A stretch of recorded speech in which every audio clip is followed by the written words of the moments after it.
Buenos días, hermanos. Dios les guarde. Dios les bendiga. ¿Cuántos vinieron buscando una palabra del Señor en esta mañana?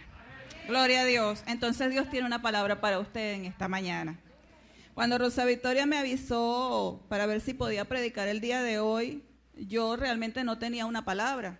Y yo le dije, bueno, Señor, tendrás que irme la dando porque no tengo ni idea de... A veces más bien yo le digo, mira, tengo 2 prédicas, tengo una, pero no, esta vez no tenía ninguna. Y luego el Señor comenzó a traer extractos de situaciones a mi mente y yo entendía que era una palabra y fluía. Y yo comencé a organizarla toda y sin embargo hubo un momento como que dudé, ¿será esa o no será esa? Sin embargo, cuando esta mañana me despierto y veo los estados de WhatsApp, un hermano, Gabriel, publicó algo y yo dije, esta es la confirmación de la prédica.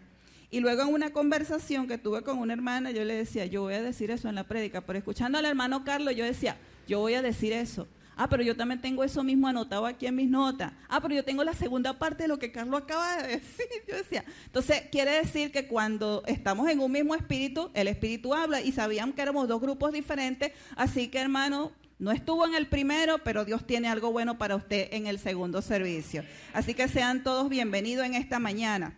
Bueno, antes de orar, quisiera que hemos estado hablando durante todo este tiempo acerca del agradecimiento. Es nuestro tema lema y está basado en Salmo capítulo 100. No voy a leer todo el Salmo, pero yo voy a tratar solamente una porción y está en el versículo 4. Dice, entrad por sus puertas con acción de gracia, por sus atrios con alabanza. Alabadle, bendecid su nombre. Pero para poder entrar, la persona tiene que estar ¿dónde?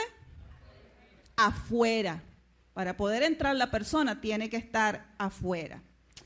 Y para entrar por las puertas de la casa del Señor con acciones de gracia, hay que estar no solamente afuera, sino también usted tiene que reconocer de qué casa Dios te sacó. Y estar consciente de dónde te sacó el Señor. Ahora sí vamos a orar. Glorioso Padre Celestial, te adoramos, Señor, una vez más, bendecimos tu santo y glorioso nombre. En esta mañana te hemos adorado, te hemos alabado, has derramado tu presencia sobre nuestras vidas, Señor. Has quebrantado cadenas, Señor, has quebrantado yugos en la vida de mis hermanos, Señor. Hemos sentido, Padre, cómo tu presencia se ha movido con libertad en medio nuestro. Ahora, oh Espíritu Santo, toma control de este lugar, toma control del ambiente, Señor, en esta mañana. Toma control de lo que se ha de predicar, de lo que ha de salir de mi boca. Me declaro en total dependencia del Padre y como instrumento y boca del Espíritu Santo en este momento. Oh Padre, yo te ruego y te pido que prepare las mentes y las vidas de mis hermanos, Señor, para entender que no es una palabra, Padre, que salió de mi carne, sino que es una palabra que vino de tu Espíritu, Señor. Ministra la vida de mis hermanos, Señor, porque sé en esta mañana, Señor, que has de derramarte con poder, con gloria y que has de quebrantar muchos yugos de esclavitud. Te doy la gloria, te doy la honra, lo dejo todo en tus manos en el poderoso nombre de tu amado Hijo Jesucristo. Amén y amén y amén. Entonces, ¿cómo se llama el tema de esta mañana? ¿De qué casa te sacó el Señor? Así se llama el tema en esta mañana. Ahora, vamos a ver algunos ejemplos que encontramos en la Biblia de cómo Dios sacó a hombres y mujeres de los lugares más insólitos y de las situaciones más increíbles. Y el primer caso del que voy a hablar es el caso de nuestro conocido hombre de la fe, el padre de la fe llamado Abraham. Así mismo es. Y esta historia se encuentra en Génesis capítulo 12. Y vamos a leer desde el versículo 1 hasta el versículo 5. En algunos momentos le daré la cita y yo iré narrándolo porque necesito rendir el tiempo en esta mañana para llegar a donde quiero llegar. Entonces dice de la siguiente manera. Pero Jehová había dicho a Abraham, vete de tu tierra y de tu parentela y de la casa de tu padre a la tierra que te mostraré. Y haré de ti una nación grande y te bendeciré y engrandeceré tu nombre y serás bendición. Bendeciré a los que te bendijeren y a los que te maldijeren maldeciré. Y serán benditas en ti todas las familias de la tierra. Y se fue Abraham como Jehová le dijo, y Lot fue con él. Y era Abraham de edad de 75 años cuando salió de Harán. Tomó pues Abraham a Sarai su mujer y a Lot hijo de su hermano y todos sus bienes que había ganado y las personas que habían adquirido en Harán y salieron para ir a tierra de Canaán y a tierra de Canaán llegaron. Bueno, hay algunos datos interesantes en la historia de Abraham que no se encuentran narrados en la Biblia, sino que se encuentran narrados en la tradición judía. Y una de las cosas que para mí fue sorpresivo descubrir es que Abraham, hasta ese momento no se llamaba Abraham, era Abraham. Abraham era un hombre que desde sus inicios era un hombre que tenía ya riqueza. O sea, él cuando vivía en Ur de los Caldeos no era pobre, él era rico, él tenía dinero. Pero lo interesante de toda esta historia es de dónde proviene Abraham y por qué Dios lo saca de Ur de los Caldeos. Resulta que Ur de los Caldeos era una ciudad extremadamente rica, extremadamente avanzada en la cultura, extremadamente avanzada en la ciencia, en el comercio. La gente sabía leer, la gente sabía escribir, tenía grandes avances en todas las áreas de las artes y todo lo que era el saber humano. Pero tenían una particularidad y era que eran extremadamente idólatras. Inclusive se dice que el papá de Abraham, llamado Taré, era un hombre artesano que hacía ídolos. Él construía ídolos y él vendía ídolos. Lo interesante de todo esto es que el ídolo o el dios o la deidad que en Ur de los Caldeos se adoraba era a la luna. Ellos eran adoradores de la luna. Entonces, ¿qué hacían ellos? Ellos edificaban casas de 2 o de 3 pisos. Y en el último piso, o sea, en la platabanda, hacían el santuario a la luna. O sea, lo tenían arriba. Y eso lo tenía toda la gente que adoraba en esa ciudad. Ahora, cuando Dios, un Dios que Abraham no conocía, un Dios que se le presenta a Abraham y le dice, hey tú, Abraham, yo quiero que tú salgas de tu tierra y de tu parentela a una tierra que yo te daré. Hermano, si a usted le pasa eso en la mente humana, ¿qué pensaría usted? ¿Qué es esto? Y la palabra es clara y dice, deja a tu tierra y deja a tu... Ok. Cuando habla de dejar la tierra, la gente que ha emigrado a otro país sabe que dejar la tierra es irte con tus afectos en el corazón, pero tu cuerpo se va a otro país, ¿verdad que sí? Y dice, de tu parentela es que tú tienes que cortar lazos ¿con quiénes? Con tus afectos, con tu familia. Entonces Dios le estaba diciendo, no solamente quiero que salgas de tu tierra, yo quiero que también tú salgas de tu familia. Y lo interesante en todo esto es que Abraham pasó de ser el hijo de un idólatra y de un adorador y de un constructor de ídolos a ser el padre de la fe. Entonces, ¿qué ocurre en todo ese proceso? Dios no solamente le transformó a Adán la nacionalidad, porque lo envió a una tierra prometida, sino que Dios también le cambió la línea de maldición generacional espiritual que él traía. Y Dios se la rompe y Dios le dice, pues tú no vas a seguir con la línea generacional de idólatras y adoradores de la luna. Tú ahora vas a ser hijo mío y tú me vas a adorar, es a mí. Entonces, ¿por qué? Porque entonces Dios le dice, y ahí es cuando podemos comprender a mayor cabalidad, cuando Dios le dice, porque haré de ti una nación grande. O sea, si Ur de los Caldeos era grande, lo que yo voy a hacer contigo es mucho más grande, como una nación, con tu simiente, con tu semilla. Y para que usted lo entienda mejor, con tus espermatozoides. Eso es así, hermano. Porque de ahí es que vienen los hijitos. Eso es así. O sea, quiere decir que desde lo más profundo de su ser, Dios le dice, yo voy a cambiar todo en ti. Entonces es cuando le dice, y haré de ti una nación grande y te bendeciré. O sea, si eras rico en Ur de los Caldeos, yo te voy a hacer más rico. ¿Ves? Te bendeciré y te engrandeceré. Y dice, y engrandeceré, ¿qué cosa? Tu nombre. Y esto se cumplió a tal cabalidad que hoy estamos hablando de ese hombre y de ese nombre. Y dice, y serás bendición. Bendeciré a los que te bendijeren y a los que te maldijeren maldeciré, y serán benditas en ti todas las familias de la tierra. Quiere decir que todos los que estamos sentados hoy en día somos bendecidos a causa de este hombre llamado Abraham, y por esta promesa que Dios le entregó a este hombre en ese llamado tan especial que le hizo. Lo sacó de casa de maldición y lo llevó a una casa de bendición. Y por eso la palabra del Señor dice, y no lo tengo aquí anotado, pero la palabra del Señor dice que por eso es que Dios castiga la maldad de los padres sobre los hijos hasta la tercera y cuarta generación de los que le aborrecen. Pero de aquellos que le aman, que le adoran, Él bendice sus generaciones. ¿Hasta cuánto? Hasta 1000 generaciones. Entonces, ¿a cuánto Dios ha sacado de casa de idolatría? Levante la mano. Entonces, esta promesa también es para usted.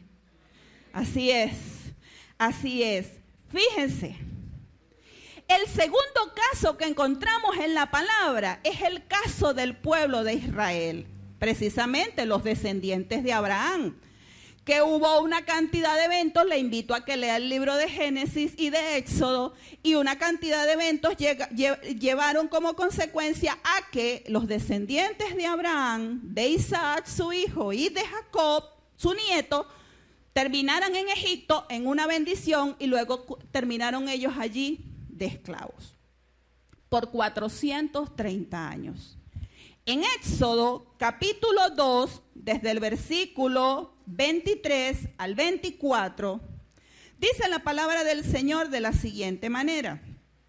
Versículo 23 y 24 dice: aconteció que después de muchos días murió el rey de Egipto, y los hijos de Israel gemían a causa de la servidumbre y clamaron, y subió a Dios el clamor de ellos con motivo de su servidumbre. Y oyó Dios el gemido de ellos y se acordó de su pacto ¿con quién?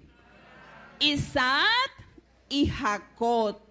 Y miró Dios a los hijos de Israel y los reconoció Dios. ¿Qué pasó? Fíjense que este pueblo estuvo allí cautivo durante 430 años, y lo interesante de todo esto es que por mucho tiempo cayó sobre ellos como un velo, cayó sobre ellos como un estupor, como que no eran conscientes de que estaban viviendo una situación que era contraria a lo que Dios le había prometido a su padre Abraham, porque para ellos ese era su padre Abraham. Entonces, por un momento es como que si ellos se habían resignado a la esclavitud y ellos no luchaban en contra de ella. Y aunque conocían al Dios de Abraham, de Isaac y Jacob, y conocían las maravillas de cómo Dios los sacó de Egipto de Ur de los Caldeos de forma milagrosa, pareciera que de alguna manera el pueblo de Israel no tenía claro una fe verdaderamente arraigada en el Dios de su padre Abraham. Ahora fíjense, piden a Dios, lo acabamos de leer, y Dios envía a Moisés. Todos conocemos los de las plagas de Egipto, conocemos cómo Dios sacó al pueblo de Israel, conocemos cómo el pueblo de Israel comenzó a pasar por ciertas situaciones en el desierto. Ahora fíjense, esta gente no había entendido que ya Dios los había liberado del yugo de esclavitud, y que aunque Dios los sacó a ellos de una manera milagrosa, y que ellos vieron cómo Dios comenzó a actuar en su favor con todo lo que le acabo de mencionar, En el capítulo 14, versículos 10 y 12 de Éxodo, capítulo 14, versículos 10 y 12, dice de la siguiente manera. Esto ocurre cuando estaban saliendo del pueblo de Egipto. Faraón como que dijo, ¿qué acabo de hacer? Dejé y ese poco de locos, no, mejor yo los voy a perseguir. Y ahí es cuando se narra esto, dice, y cuando Faraón se hubo acercado, los hijos de Israel alzaron sus ojos, y aquí que los egipcios venían tras ellos, por lo que los hijos de Israel temieron en gran manera y clamaron a Jehová. Y dijeron a Moisés, escuche esto, ¿no había sepulcros en Egipto que nos has sacado para que muramos en el desierto? ¿Por qué has hecho así con nosotros que nos has sacado de Egipto? Y sigue la retahíla de quejas por ahí para abajo, se lo dejo de tarea para que usted lo lea. Ahora, quiero decirle de que en ese momento ellos dudaron de Dios, aunque el versículo dice que ellos clamaron a Dios, prefirieron volver a Egipto para seguir siendo esclavos. Ahora, yo quiero explicarle algo que usted necesita saber en esta mañana. Cuando nosotros, los predicadores o los maestros de la palabra, hablamos acerca de Egipto, resulta que Egipto es símbolo del mundo. ¿Se entendió, verdad? Egipto representa el mundo mundano, el mundo, ¿ok? Y cuando estamos hablando de la esclavitud, estamos hablando, hermano, de cualquier cosa que a usted le cueste dejar. Usted estaba en Egipto y Dios en algún momento lo sacó de Egipto, pero usted todavía tenía mentalidad de esclavo. Y como usted tenía mentalidad de esclavo y en el primer momento usted tuvo su primer amor con el Señor y usted, ay, Dios me sacó y Dios me salvó y ay, Dios ha sido bueno. Cuando llegó la primera pruebita, cuando llegó el primer problemita, cuando llegó el primer viento de prueba, problemita, lo que sea, se comienza a dudar. Y ahí es cuando muchos dicen, no, hombre, vale. Yo como que estaba mejor cuando estaba en el mundo, porque esto ahora, desde que estoy evangélico, parece que me cayeron todas las pavas de Egipto. ¿Sí o no? Eso es lo que dicen. Ay, a mí no me iba tan mal cuando yo estaba en el mundo, pero ahora que soy evangélico parece que, Dios mío, bueno, no pego ni una. Todavía tienes mentalidad de esclavo de Egipto. Todavía tienes mentalidad de esclavo de Egipto. Peor aún, todavía anhelas la esclavitud que tenías en Egipto. Y todavía no has entendido de que eso que te cuesta dejar no es otra cosa más que una esclavitud. Y aunque estás en Dios, tú dices, es que no tengo fuerzas para luchar contra esto. Es que a mí me cuesta mucho. Y es que al pueblo de Israel también le costó, porque fíjense que esta gente era terrible, hermano. Aprendamos de ellos para no repetir su historia. En el capítulo 16, versículos 2 y 3, dice de la siguiente manera. Dice, y toda la congregación, otra quejadera, y toda la congregación de los hijos de Israel murmuró contra Moisés y Aarón en el desierto. Y les decían los hijos de Israel, escuche esto, lo que yo le acabo de decir, lo que la gente a veces dice, ay, yo estaba mejor en el mundo antes que sea evangélico. Bueno, mire lo que decía el pueblo de Israel. Ojalá hubiéramos muerto por mano de Jehová en la tierra de Egipto, cuando nos sentábamos en las ollas de las carnes, cuando comíamos pan hasta saciarnos, pues nos habéis sacado a este desierto para matar de hambre a toda esta multitud.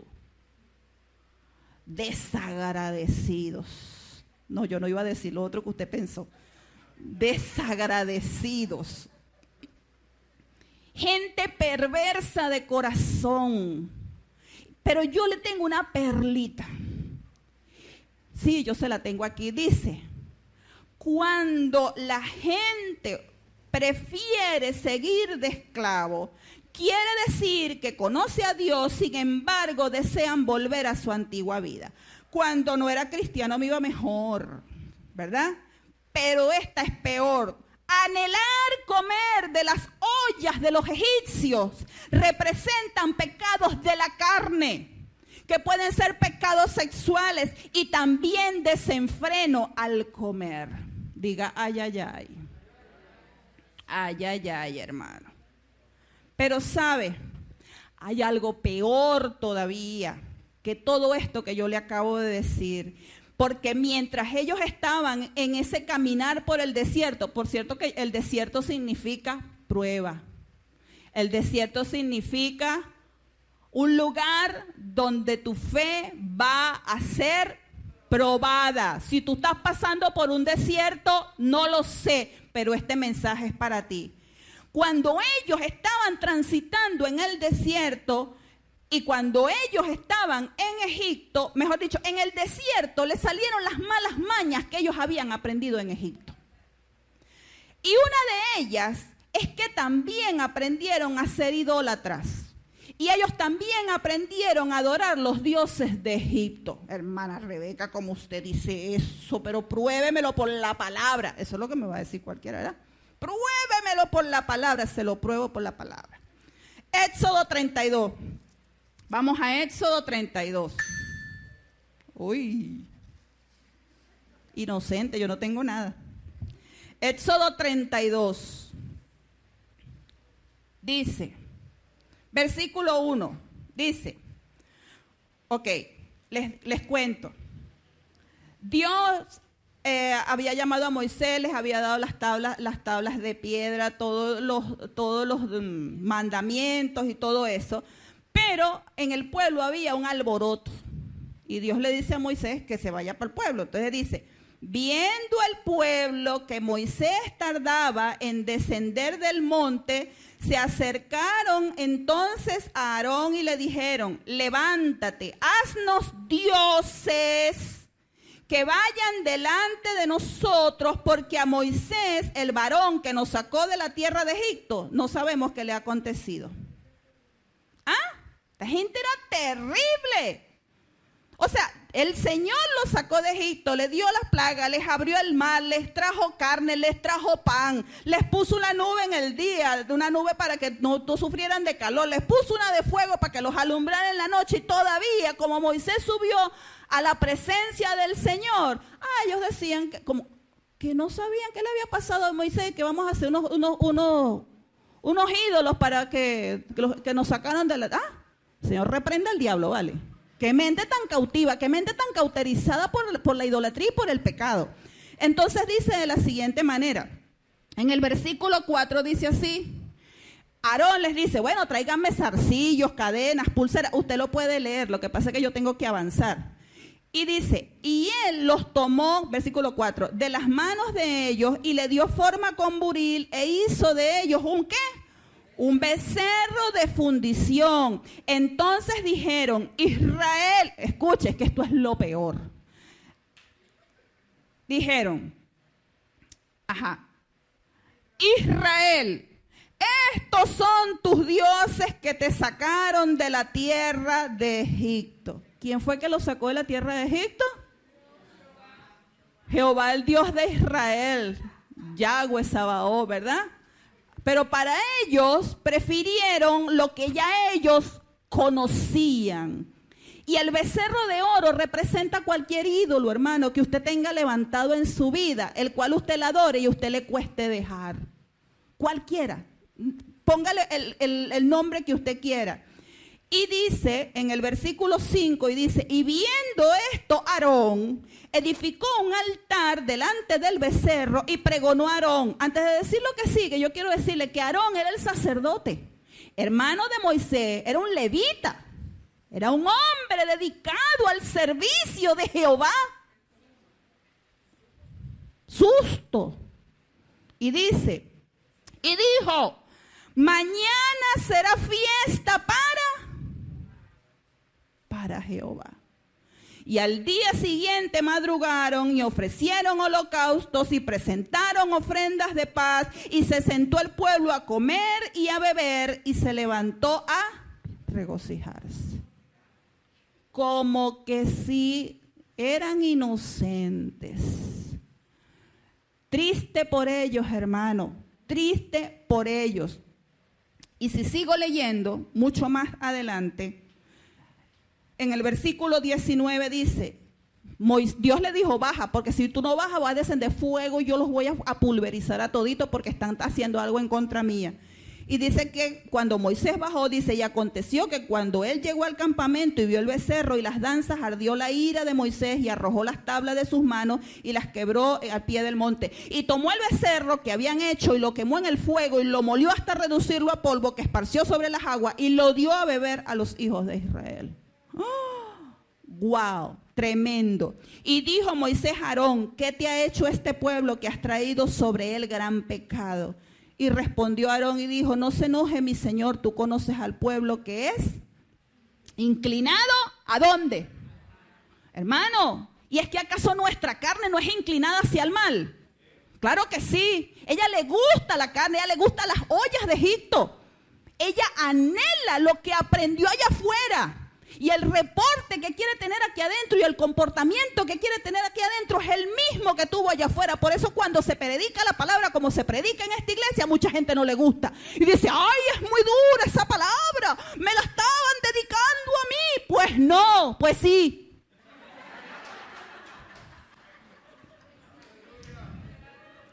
Agarra la parte que te toca. Tómala de parte del Señor y rectifica tus caminos. Entonces, ¿a dónde quiero llegar? Mire, aparte de que Moisés les hizo tomar del polvo, Moisés hizo una cosa terrible.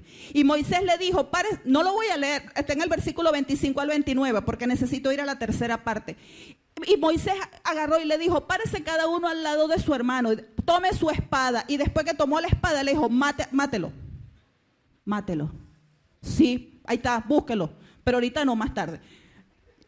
¿Sabe por qué? Porque a veces a la gente le cuesta dejar a aquellas personas que son tóxicas en su vida.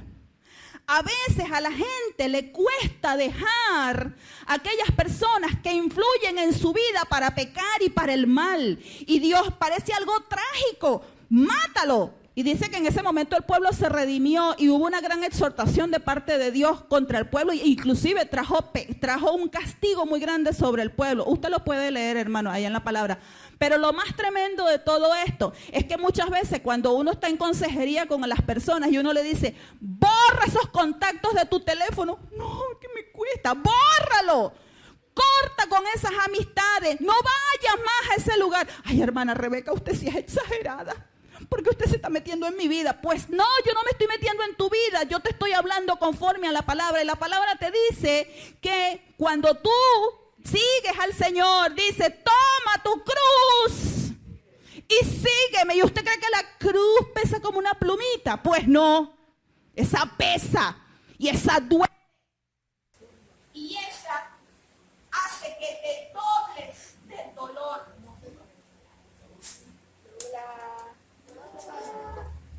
Y hace que te dobles del dolor. Y cuando te doblas, necesitas doblar tu voluntad, pero no delante de los hombres, necesitas doblar tu voluntad delante de la presencia del Señor, porque allí es donde tu vida es transformada, allí es donde tu vida es restaurada, allí es donde tu vida necesita ser cambiada y cambiar de mentalidad de esclavo a mentalidad de libre. Y mientras tú no tengas mentalidad de libre, tú vas a estar anhelando todas las malas mañas de mí. Ay, ay, ay.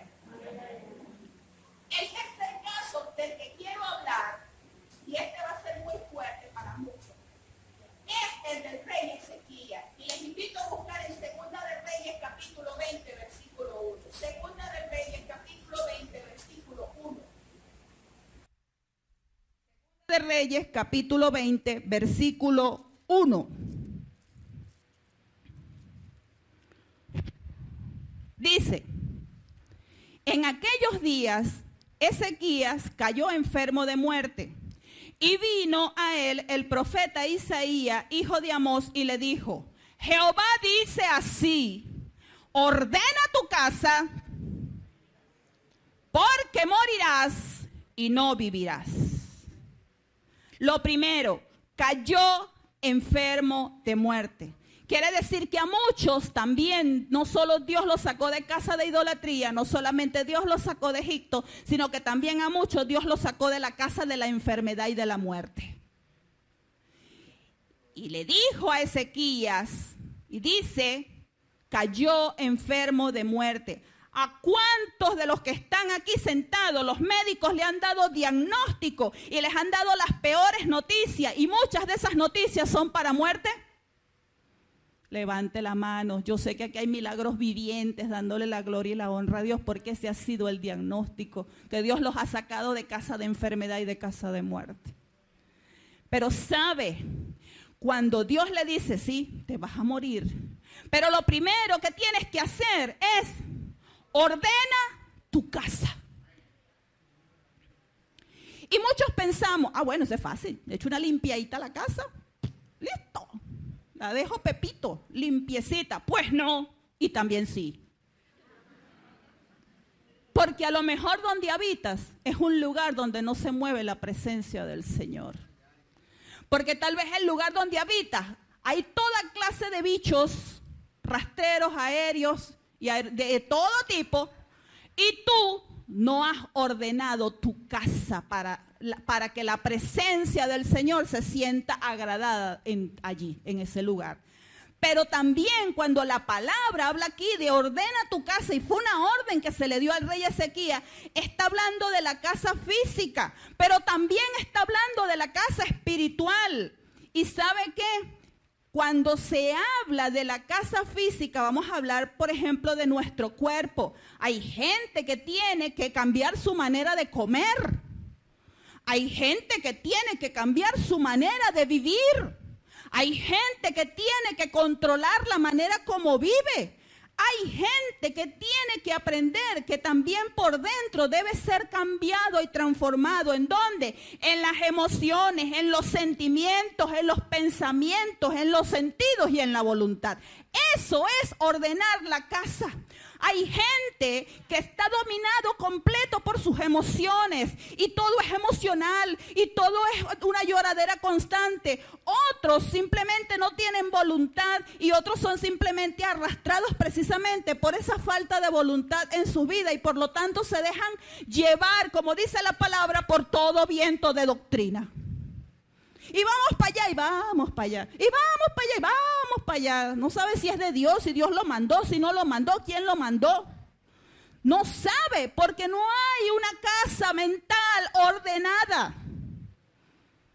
¿Entiende? Y cuando no se tienen los sentimientos, ni las emociones, ni los pensamientos en orden, y mucho menos controlados por la palabra, tú vas a tener pensamientos controlados por la Matrix, por el mundo, por la televisión, por los noticieros, por los periódicos, por las redes sociales, por todas estas cosas estúpidas.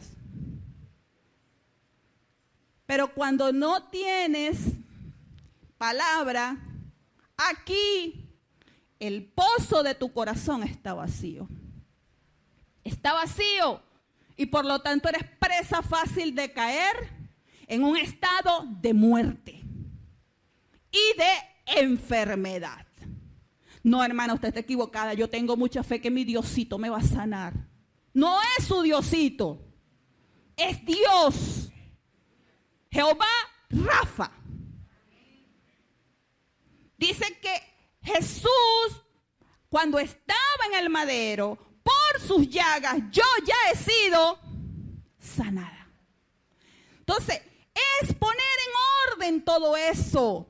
Es poner en orden todo eso. Pero cuando también hablamos de la casa física, también se refiere a tu casa, que muchas veces es un desorden, que también habla de la forma como vives. Por ejemplo, si vives en adulterio, si vives en fornicación, eso también habla de ordena tu casa. Si te alimentas con cualquier cosa, si no lo cuidas, si no lo arreglas, si no lo bañas, ay, qué exagerada, hermana Rebeca, si no lo bañas, si no lo vistes apropiadamente, todo eso habla de ordenar la casa. Hay una hermana aquí a quien yo amo muchísimo. Ella sabe que yo lo amo. Voy a hablar de ella un momentico, pero sin nombrarla, por supuesto. Cuando ella llegó al Señor, ella era muy exótica. Muy exótica.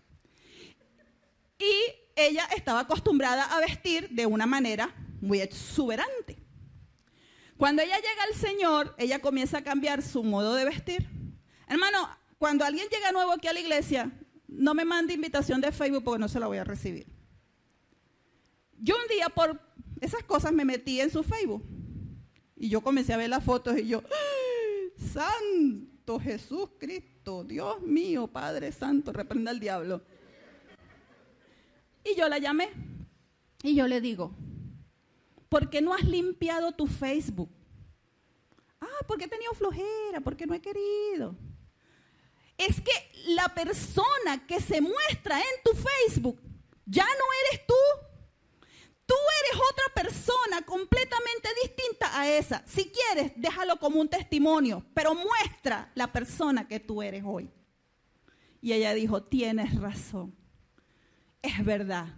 Necesito mostrar quién soy hoy, porque quien ella era hoy era una persona totalmente distinta a la que se estaba reflejando en el Facebook. Entonces, eso es poner en orden la casa. Ahora, si eres cristiano y si eres cristiana, tienes que comprender que ya tu cuerpo no es tuyo, que es templo y morada del Espíritu Santo. El tercer punto, porque bueno, ya el tiempo me lleva volando, el tercer punto que el profeta le dijo al rey Ezequías, le dijo, porque morirás y no vivirás. Diagnóstico fatal. Si no ordenas tu casa, tu cuerpo, tu mente, corres el riesgo de morir o físicamente en el cuerpo o espiritualmente en el alma. Entonces, ¿cuál debe ser la correcta actitud ante una situación así? El rey Ezequías, y quiero que lo leamos todos, en el versículo 2 y 3, dice de la siguiente manera. Entonces, él volvió su rostro a la pared y oró ¿a quién? A Jehová, y dijo, te ruego, oh Jehová, te ruego que hagas, el hermano Carlos leyó uno similar, que hagas memoria de que he andado delante de ti en verdad y con íntegro corazón y que he hecho las cosas que te agradan. Y lloró Ezequías con gran lloro. Primero, ¿qué hizo? ¿Qué hizo? Dice, y volvió su rostro a la pared. Esto tiene un significado. Volver su rostro a la pared se arrepintió. Porque ¿qué es lo que hacemos nosotros cuando nos entregamos a Cristo? Nos arrepentimos. O sea, íbamos para allá y ¿qué hicimos?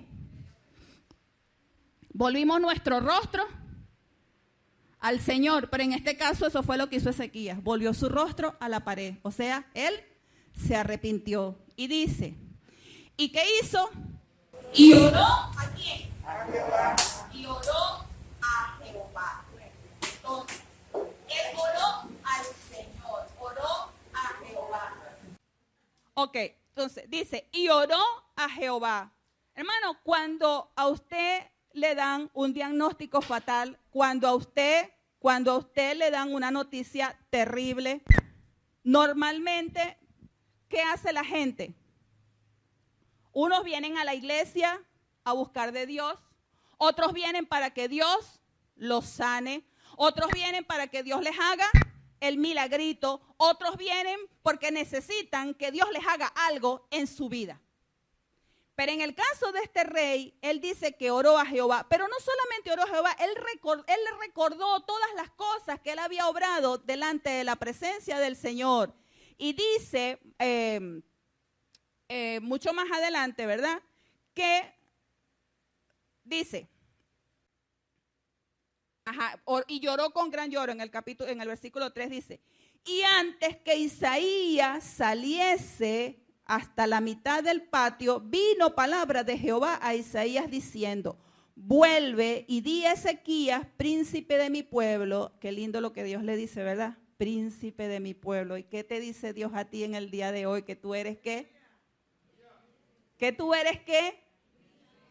Hermano, tiene que creerlo.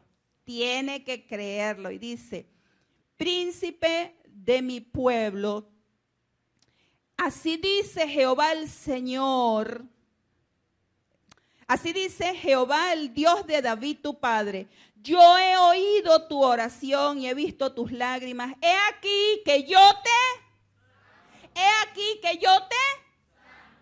al tercer día subirás a la casa de Jehová y añadiré a tus días 15 años y te libraré a ti y a esta ciudad del mano del rey de Asiria y ampararé esta ciudad por amor a mí mismo y por amor a David mi siervo. Entonces el Señor no solo escucha el clamor de este hombre, sino que lo sana y aparte le da vida, le extiende la vida. Y eso es lo que hace Dios cuando te sana de una enfermedad. Extiende tu vida, la extiende, pero no para tu gloria ni para tu honra, sino para que le sirvas, sino para que seas un hombre y una mujer agradecido en la presencia del Señor y obres conforme al favor que Dios te ha dado a tu vida. Ahora, cuando yo veo y les pregunto a todos ustedes que están aquí en esta mañana, ¿qué fue lo que a ti te motivó a buscar de Dios o a buscar a Dios? ¿Fue una necesidad? ¿Fue una enfermedad? ¿Fue un problema familiar? ¿Fue una separación o un divorcio? ¿O fueron tus desórdenes sexuales? ¿O fue una esclavitud de cualquier tipo? Entonces quiero decirte, ya le conoces su palabra. ¿Todavía buscas a Dios solo para que te haga el milagrito que tú necesitas?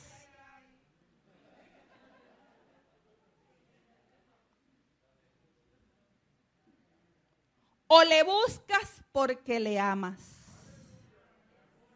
Porque tienes un corazón agradecido, porque te sanó, porque salvó tu matrimonio, porque te sacó de la esclavitud del pecado, porque te sacó del alcoholismo, de la droga, del ocultismo, te salvó de tu mala manera de vivir, te sacó de tus desórdenes sexuales.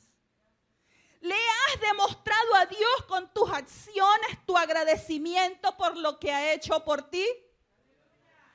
Cuando entras por sus puertas, ¿lo haces con acciones de gracia?